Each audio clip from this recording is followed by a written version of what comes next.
Hello and welcome to this story of my life.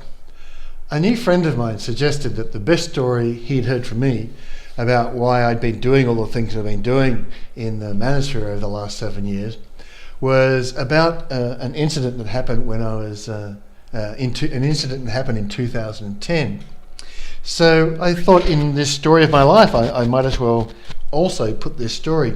He said it was the best story that he'd heard from me, which explained why the background of what I'd been doing. And of course, this work that I've been doing in the manosphere has been a major part of my life for the last 7 years, and I sacrificed much in order to do it, and it's been in order to help you younger men. But he said this was it. He said he'd listened to a lot of the things I'd said, and this was the thing that struck him most significantly, and demonstrated my sincerity, that it was a really good story and that it should be my most promoted story. So I thought, well, I should add it to the stories of my life, right? And now I just released this with respect to manbook.biz. So I'll just read what I'd written for manbook.biz into this story of my life, and I hope you like it. If you haven't read about manbook.biz, then forget it, because I'm just keeping that quiet until it's considered that men have the right to freedom of speech and the right to freedom of association and freedom of expression, which men are not considered to have that right today in the West. So here's the story. In April 2008, as I went through the process of disowning my former children, I was suicidal. I was thinking about taking a long walk off my short balcony each night. At that time, I had met a woman who would help me during this period. Now I refer to her online as my fave number one, because there are people who, if they found out who she was, would like to do her harm. So if you want to learn more about her, there is a link that you can go read on Amazon about how to be a good wife. She's in that book. My fave number one finds it very funny that so many people accuse me of hating all women since we've been such good friends for so long now. She laughs and says, "People say you hate all women. It's completely ridiculous." She just laughs at that. Now, the incident in question took place in 2010. We had become good friends. I knew that the Australian government was not going to kill me, and so naturally the next question arose, what next? Now, we did eventually split. What next was we split. So, but the question arose, what next? And the reason we split was she wanted some more children and I didn't. Having had my children kidnapped, stolen, abused, I wasn't really up for having more children at that point in time. Still a bit raw at that point in time. Funnily enough, if it had been a few years later, I would have considered. I said to her a couple of years ago, I think it was like 2013, like a year and a bit ago, I said to her, if we'd have stuck together, having more children would be something that I would consider by now, given the passage of time. So, that's kind of how those things go. So I knew the Australian government was not going to kill me, so the question arose, what next? We split on the issue of more children, and we split very amicably because it was just an intractable issue. Nothing to do with each other or how we felt about each other, but to do with how I felt about having more children, which is I said no. So we were spending some time together, and I wanted to make an impression on her about how I felt about the work I was doing and why I was doing it. And it was also a comment on the sort of man I was. I was letting you know that if you choose me, you're choosing a good man. And the conversation went something like this, and it is paraphrased and shortened a bit. And she has, for background, she has just one son and no daughter. So she has a single child who is a son.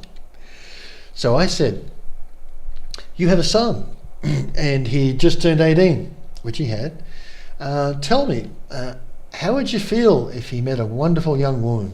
Yeah, he met the beautiful young girl, and he courted her for some years, and they fall in love, and after some time they decide to marry.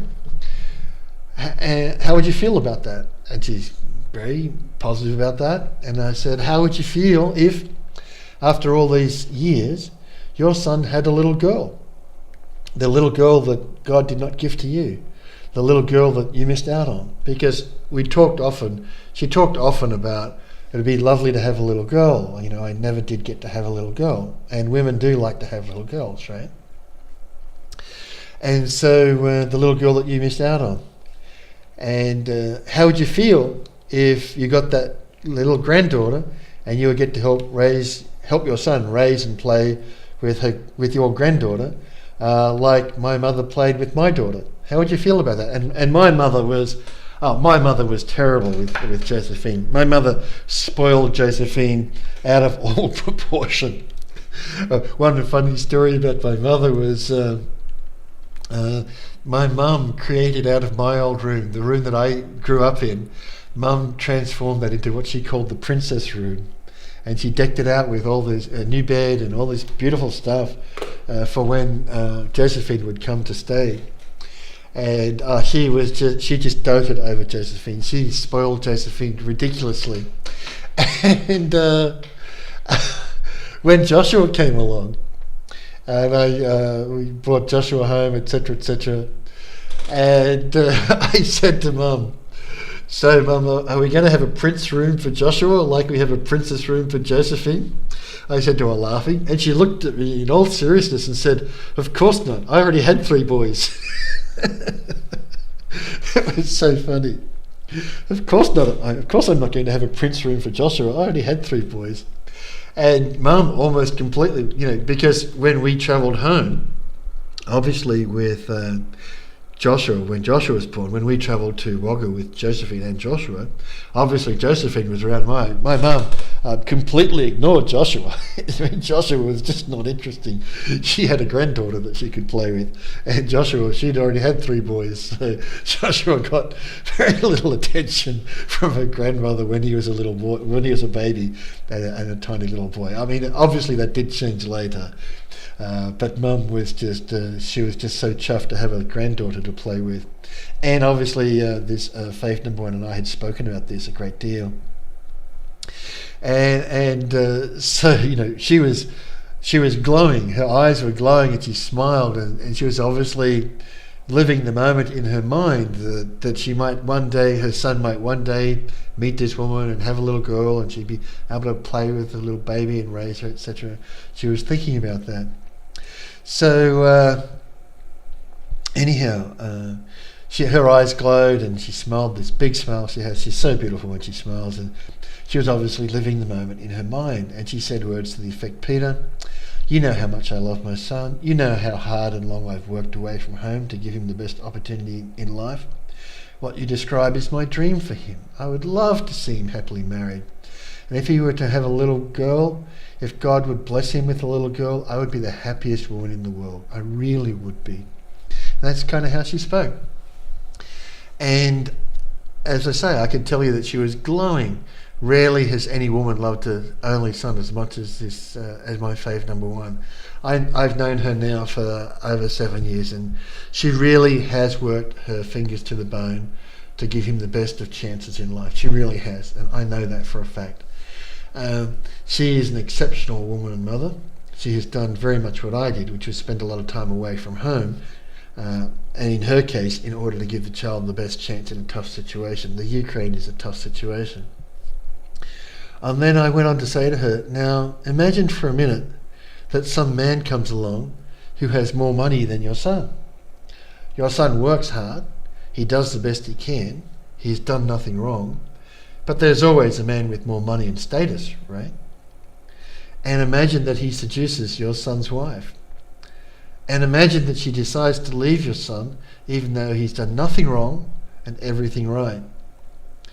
Imagine that he is so devastated that he falls into depression because his wife and daughter were the loves of his life and he lived for them.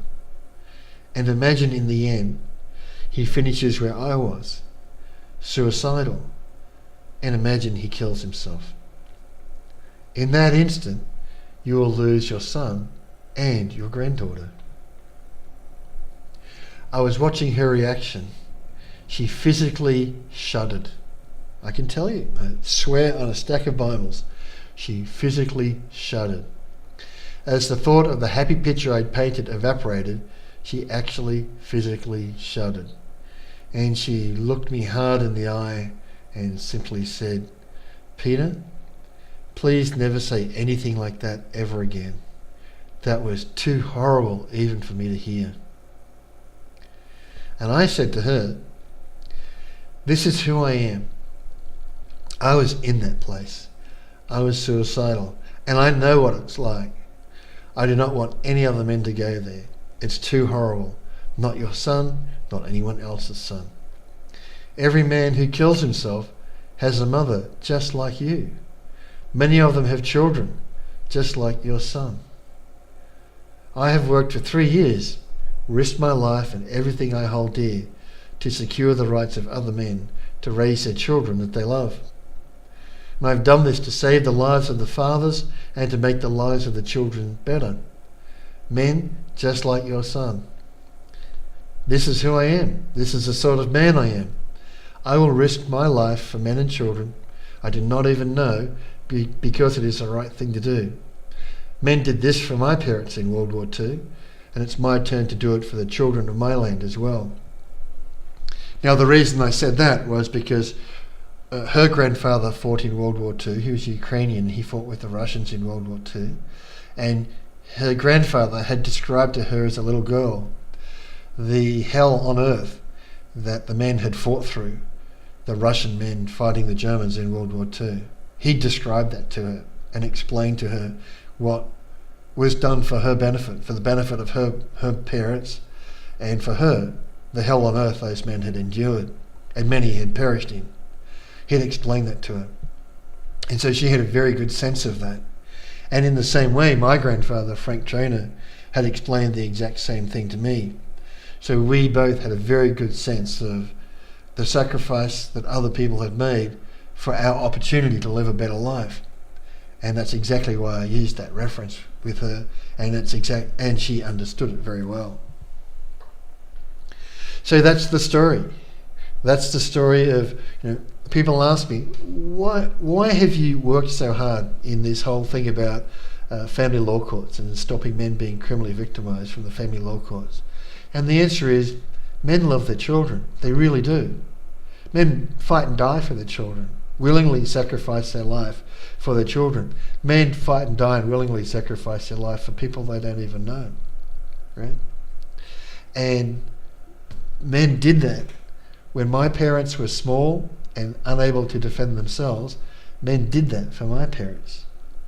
Frank Trainer and my grandfather, my step-grandfather, Frank Trainer, and his buddies, his mates, fought, many of whom died when my parents were little children. Because my dad was born in 1937 and my mum was born in 1939. So they were little children during the period of the war with Japan and Australia. Men fought and died to defend my mother and my father. And I will tell a story in a little while. Frank Trainer instilled in me the hell on earth that his buddies went through.